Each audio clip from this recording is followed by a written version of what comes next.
Hello, my friends.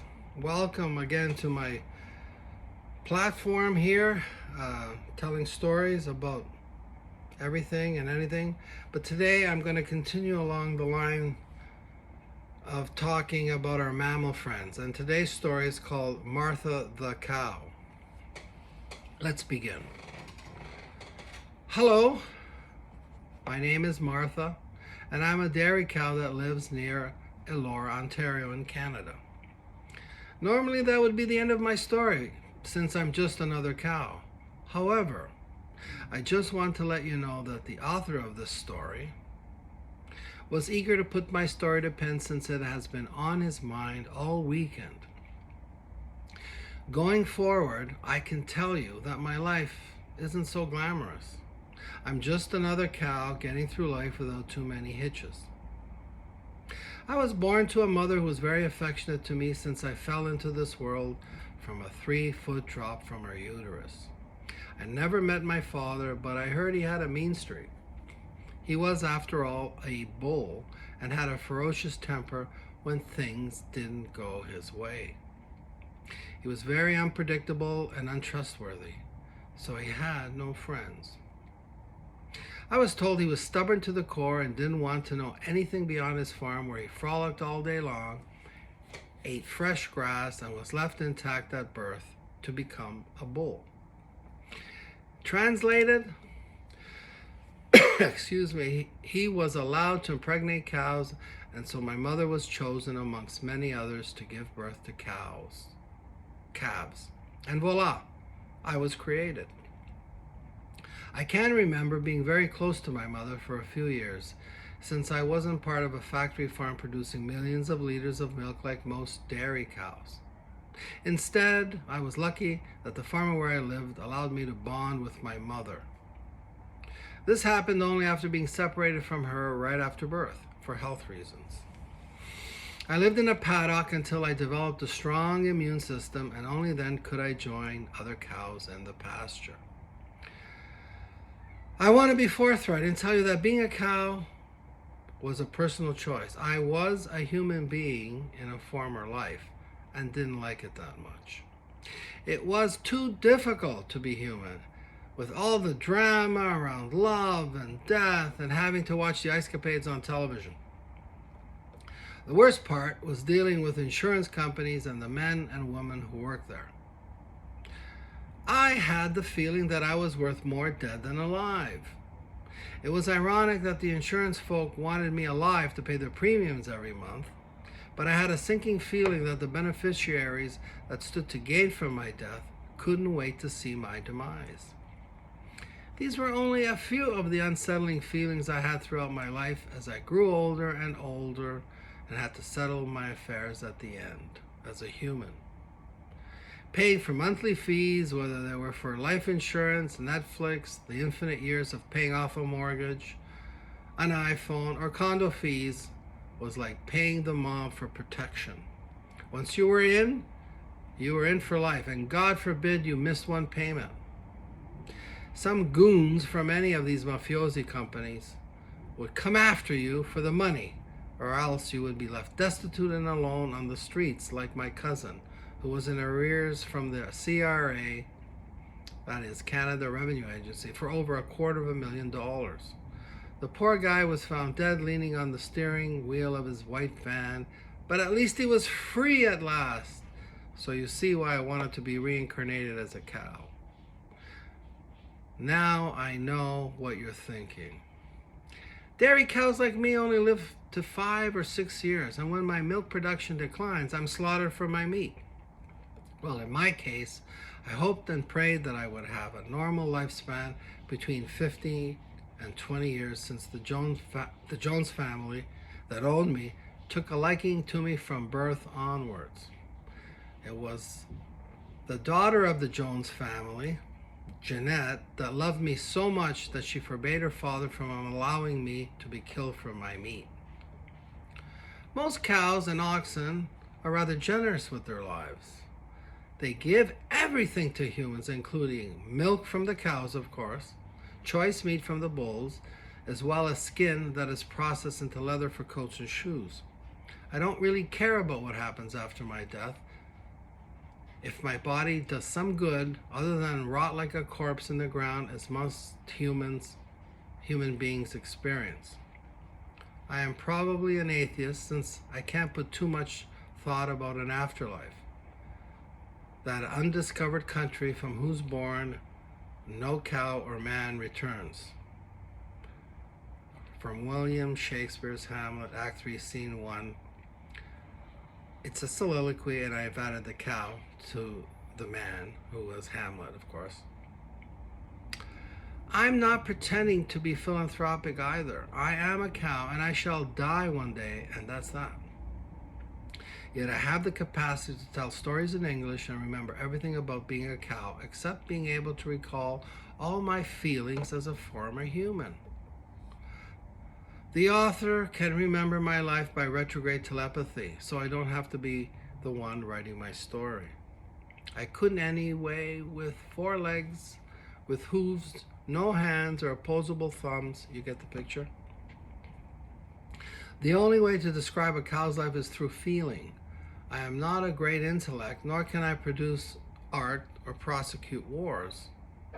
I live to feed, produce milk, and feel the love of my friend, Jeanette, who has just turned 8 years old on February 23, 2024. However, Jeanette is painting me in watercolor all the time, as well as taking photos of us together called selfies on our farm. I don't know what she'll do without me someday when I go into that good night.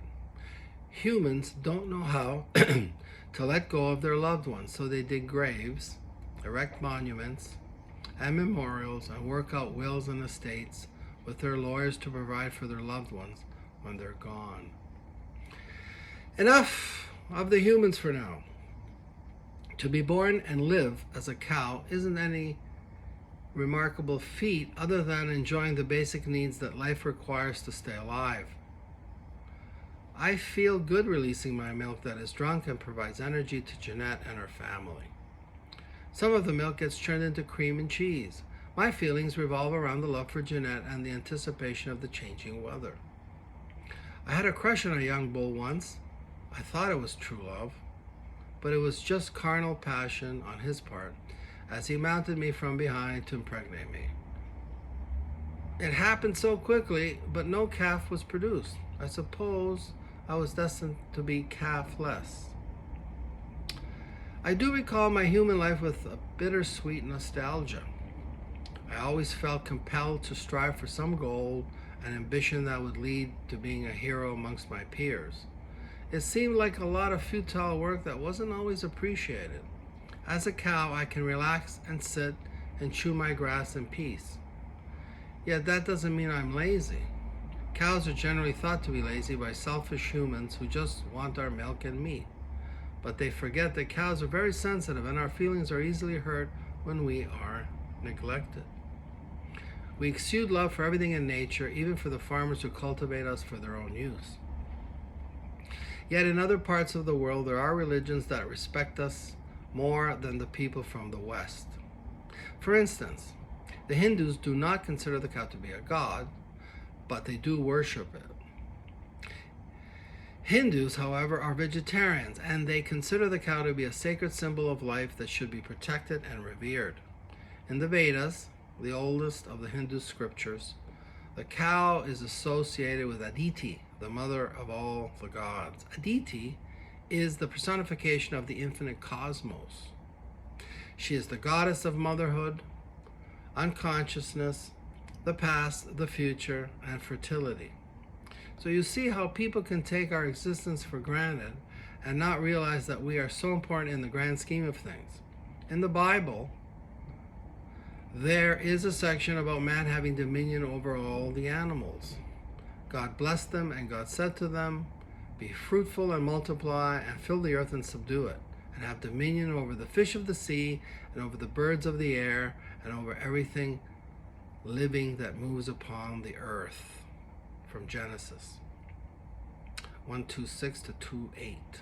But wait, that shouldn't be interpreted that we don't have souls and that we didn't choose to be cows. Human beings have power over us to a certain extent.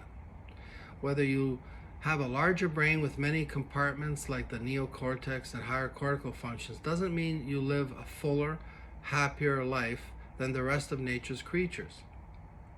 In fact, life as a human might just mean what you have done and left behind in the form of a legacy gets passed on.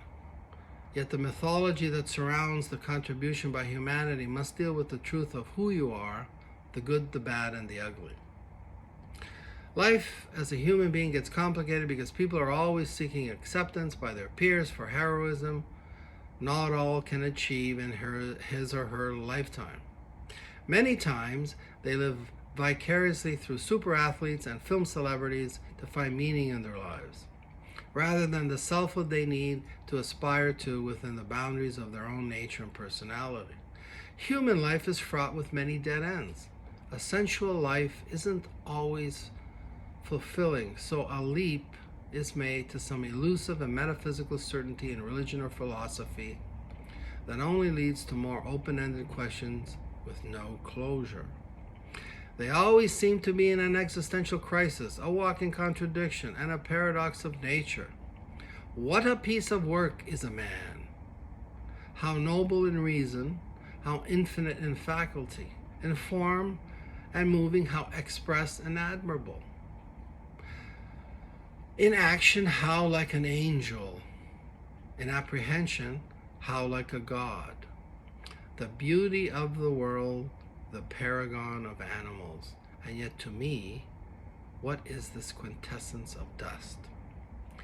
Man delights not me, no, nor woman either. That's, of course, Hamlet from Shakespeare. Wow, how do we all fit in? Anyway, dairy cows like me don't have the capacity for good or evil, unless you're a stubborn bull that tears around the place wrecking stuff and throwing cowboys and cowgirls off their backs in a rodeo. Cows have a straight path to happiness due to their ignorance of good and evil. However, we did contract mad cow disease many years ago, caused from a transmissible agent called a prion, probably from human origin, though the pathology isn't well understood. I think the soul, if indeed it is eternal and infinite in its capacity, should experience many different life forms, from a cow to a human and everything in between, before rushing to a final conclusion. As a dairy cow and former human, I can remain non-judgmental about terrestrial beings and what they must experience through joy and grief, for only in suffering do we gain wisdom in what remains of a decent life. We are tired of being devalued like other marginalized groups. Cows are good people. And on that note, I want to follow up with my friends David and Angela on a review and analysis with a deep dive into this story. So let's hear it from them. Welcome back, deep divers. Ready for something a little different today? Always up for a challenge. What you got for us? Well, we're diving into this piece called Martha the Cow. Okay, sounds farm fresh. I like it. What's the angle? The twist is Martha's our narrator. Oh. And she claims to be a reincarnated human. Oh, hold the phone. A talking cow who used to be a person. Now that's a story I gotta hear. Right. It throws a whole new spin on things. Yeah. So is this fiction, allegory, some deep philosophical thing? Let's find out. I'm all ears. Literally. All right, so Martha starts by describing her cow life. She's born on this small farm in Ontario, Canada. Big emphasis on her bond with her mom.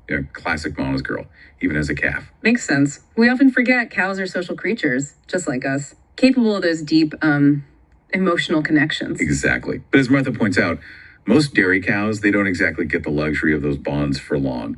Factory farm conditions, all that. Yeah, that's the harsh reality. It makes her situation even more, unique. Speaking of unique, Martha actually gets saved from that fate.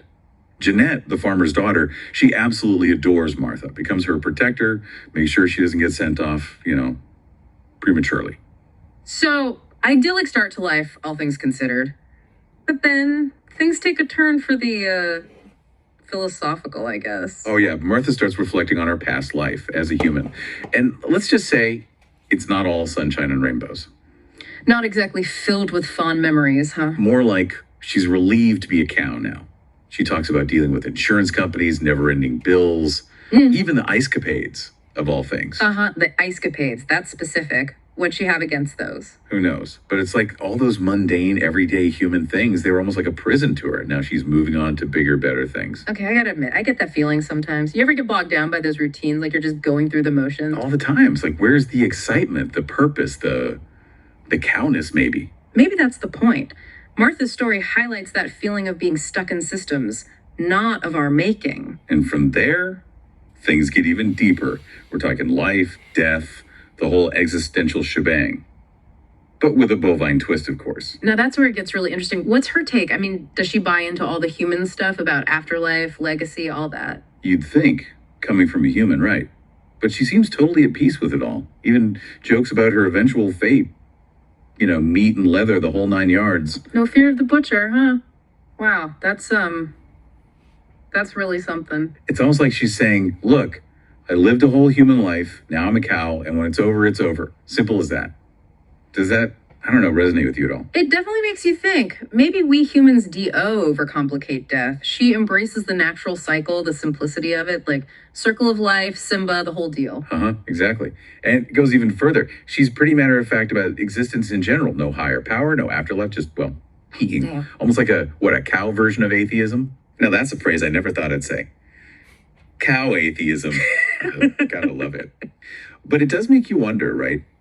Is contentment found in that simplicity rather than striving for something more? Great question. And it makes me think of another thing Martha brings up. She observes this human need to leave a mark on the world, find meaning, be heroes. Right, all that striving, achieving, proving ourselves. Exactly. But Martha, she's like, hold your horses, humans. You're ultimately just specks of dust like the rest of us. Oh, she went there. That's a pretty deep thought for a cow. And she even throws in a Shakespeare quote for good measure, that famous line from Hamlet about humans being the paragon of animals, but also just quintessence of dust. Wow, she did her homework. It's a powerful point, though. Like, yeah, we have potential, but we're also just temporary. Oh, yeah. Humbling, isn't it? Especially coming from, a cow. Absolutely. Makes you reconsider your place in the grand scheme of things. And speaking of place, Martha actually connects this to her own experience with mad cow disease. Points out that even in her simple cow life, she's touched by those negative consequences of, well, human actions. Right, the ripple effect. Our impact goes way beyond ourselves, affecting other creatures, the environment. Exactly. Makes you think about how we view and treat animals in general. And how those views differ across cultures, which Martha also brings up. Oh, yeah. She mentions how in some places, cows are sacred, symbols of life, while in others, they're just, resources. Food, leather, all that. Makes you wonder, how much do our own backgrounds shape those views? What values and beliefs inform how we interact with the natural world? It's a deep question. And Martha, even as a cow, seems to have a pretty good grasp of those complexities. She does. And towards the end, she sums it all up in one powerful statement. Cows are good people. What do you make of that? Is she saying cows are inherently good? Or is it more about us, being too quick to label something as other and missing their inherent goodness? That's a brilliant observation. I think there are multiple layers there.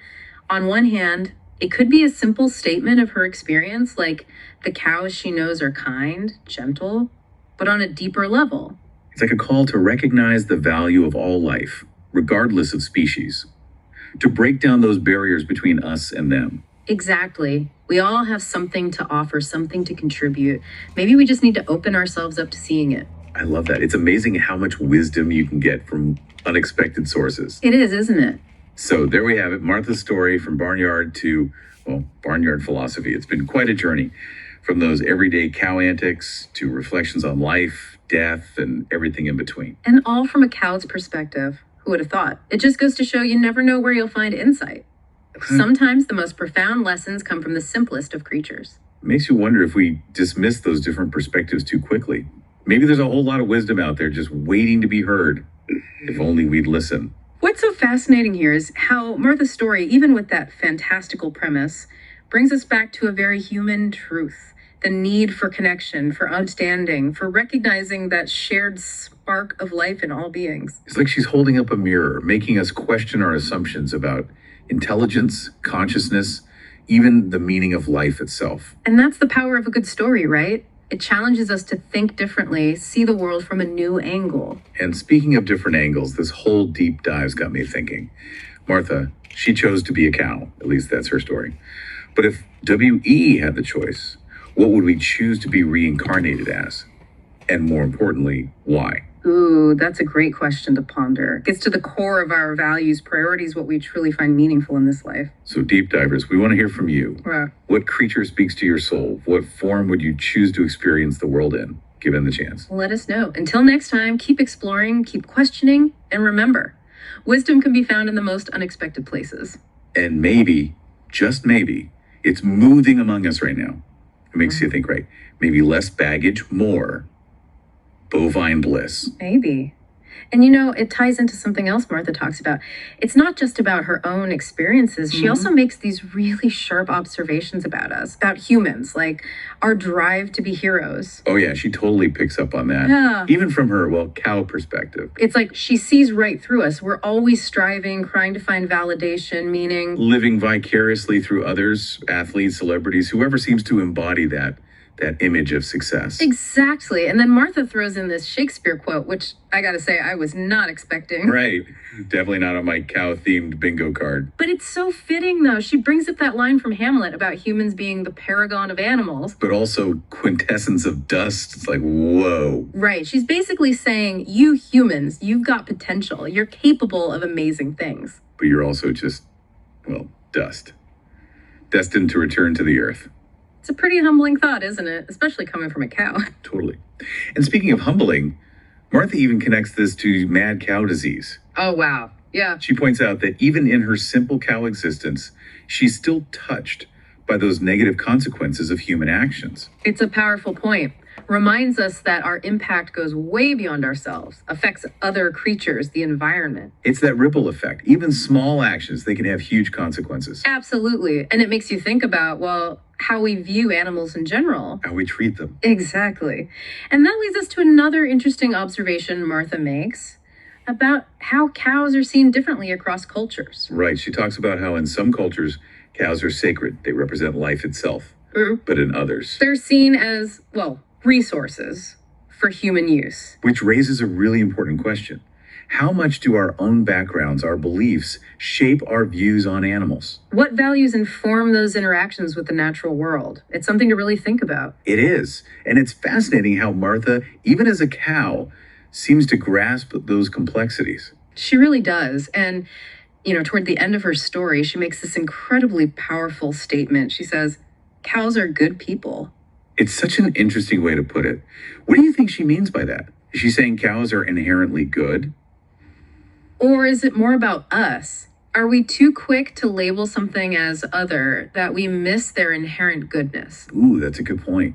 It could be both, right? Definitely. On one hand, it could be her simple experience. Like the cows she knows are kind, gentle. But on a deeper level, I think it's a call to action. To recognize the value of all life, regardless of species. To break down those barriers we create between us and them. I love that. We all have something to offer. Maybe we just need to open ourselves up to seeing it. Exactly. And that open-mindedness, that's what Martha encourages throughout her whole story. It's amazing, isn't it? How much wisdom you can find in the most unexpected places. Makes you wonder, right? Like, are we missing out on all sorts of wisdom just because it's coming from a cow? It really does. And it's funny because even with this whole reincarnation thing, this fantastical premise, Martha's story ultimately brings us back to something very human. Oh, absolutely. It's about connection, understanding, recognizing that spark of life, no matter what form it takes. We forget that sometimes, I think. Get so caught up in our own world, our own species. Like she's holding up this mirror, making us question all those assumptions we have about intelligence, consciousness, even the meaning of life. And that's the power of stories, right? They challenge us, make us think differently, see the world from a whole new perspective. Speaking of different perspectives, this whole deep dive has got me pondering something. So, Martha, she chose to be a cow, at least according to her. But what if W.E. had the choice? Okay, I like where you're going with this. If we could be reincarnated, what would we choose and why? What would it say about us? That's a fantastic question. Gets to the heart of what we value, what we find meaningful. So, deep divers, we're throwing this one out to you. What creature speaks to your soul? What form would you choose to experience the world in? Let us know. Yeah, we want to hear your thoughts. And until next time, keep exploring, keep questioning. Remember, wisdom can be found in the most unexpected places. And hey, maybe it's moving right alongside us. You never know. Welcome back, Deep. Well, thank you, Dave and Angela, for your insights and ideas. And it is a question worth considering. Do we want to come back as human again? And even if we did come back in another form as an animal, would we have any memory of it? Obviously, it's hard having a memory of anything once you pass away, as the circle of life dictates. Anyway, take care of yourselves, and I welcome you all the time here on my podcast. Your likes, dislikes, any thoughts, comments are always welcome. Until next time, see you later.